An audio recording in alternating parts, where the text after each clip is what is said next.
watching Wish TV, your local news source. Now, News 8 at 6 continues. Wish TV, your education station, making sure the school district is meeting the needs of special needs kids. And that's the goal of a new parent group in Westfield. News 8's education reporter Jay Jackson has more on what this committee and why it's one of the first of its kind in the state. With 14% of students with disabilities in the district, they created the Special Education Parent Advisory Council, or CPEC. For parents, it's a huge learning curve. I mean, my son is 4. He transitioned out of early intervention into the school system last year, and that's when I started looking at what an IEP is and what Article 7 says, and there's just so much to learn. Having a child with a disability, Mindy Cooley says a lot of research goes into learning what his future can be and wants other parents to be informed too, like knowing what an IEP is. The Individualized Education Program is a plan created by parents and schools to provide personalized education plans based on a child's learning needs. It's regulated by Article 7 of Indiana Laws for Special Education and the Individuals with Disabilities Act, or IDEA, which is why Cooley is now the newly appointed parent for the district CPAC. This is an advocacy council that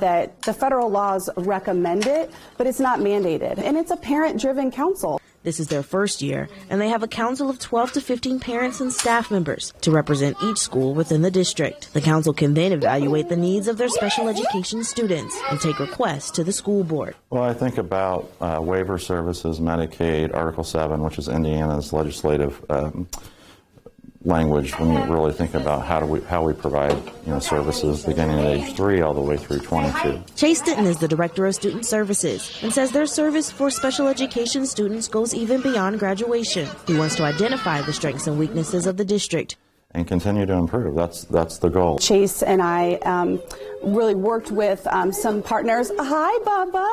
Hi. You say hi to Jade. Huh? Hi, Jade. Good job. Those 2-word phrases. Your speech therapist loves that. So do I. They'll have a meeting tonight for parents at Washington Woods Elementary School from 6 to 8. In Indianapolis, Jay Jackson for Wish TV, wishtv.com, and you can follow us on Facebook. Jay, thank you. Martin University launching a new campaign to make education more accessible, affordable, and applicable. It's called the Rest to Reemerge campaign. It includes a tuition reduction by 45% of undergraduates and 42% for grad students. Our new rates will position Martin University as one of the most affordable and one of the best values in higher education in the state of Indiana. The tuition reduction starts in January of 2023. Martin University will also provide debt forgiveness up to $10,000 for students who qualify. The Martin Board of Trustees says the campaign was created in response to the White House's push to reduce student loan debt. An Indianapolis man facing charges in Mississippi related to dog fighting. Police found several dogs in cages in a van driven by 56-year-old Edward Brona.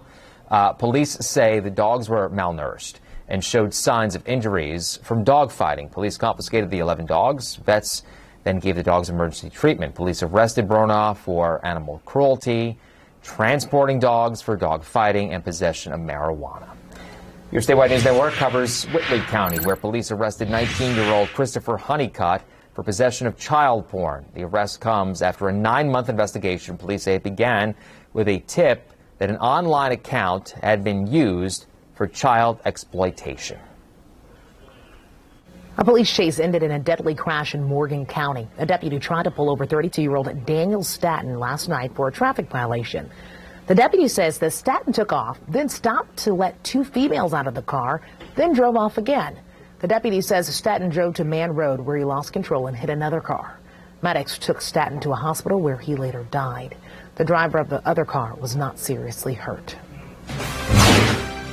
Shining a light for Levi, how you can help raise money for an Indiana family's cause along with a celebrity chef.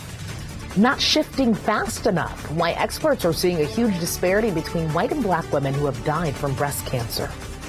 You're watching Wish TV, Indiana's only statewide TV news network.